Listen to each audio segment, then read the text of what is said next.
รักของพ่อนั้นยังปลูกฝังสอนลูกกี่ครั้งลูกยังจดจำเสมอขอโทษด้วยนะท่านว่าไม่ได้ไปเจอยังหาพ่ออยู่เด้อไม่มีวันจางหายพ่อสอนลูกตั้งแต่ยังน้อยอย่าได้สมอยให้ใครต้องคอยเอาใจสิ่งไหนไม่ดีลูกอย่าไปทำจงข้ามมันไปเมื่อเจ้าเติบโตวันใดลูกจะเข้าใจคำสอนที่ว่าลูกเอ้ยฟังคำของพ่อให้ดีพ่อเจ้าคนนี้บ่มีเงินทองสูงค่าพ่อเลือดอีสานอาชีพการงานคือการทำนาลูกจงตั้งใจศึกษาให้มีวิชาเลี้ยงตัวเองได้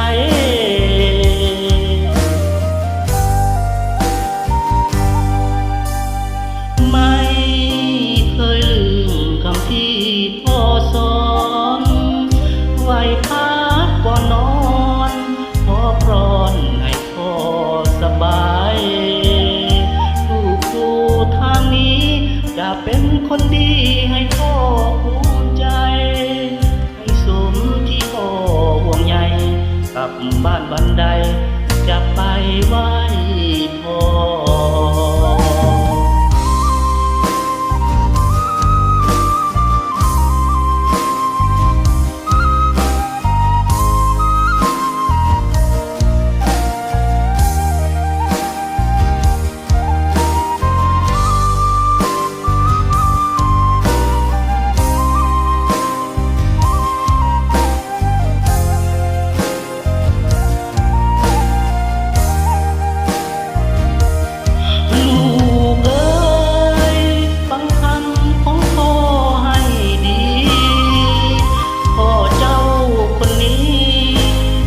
มีเงินทองสูงค่า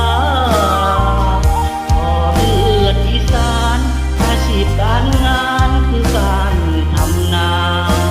ลูกจงตั้งใจศึกษาให้มีวิชาเลี้ยงตัวเองได้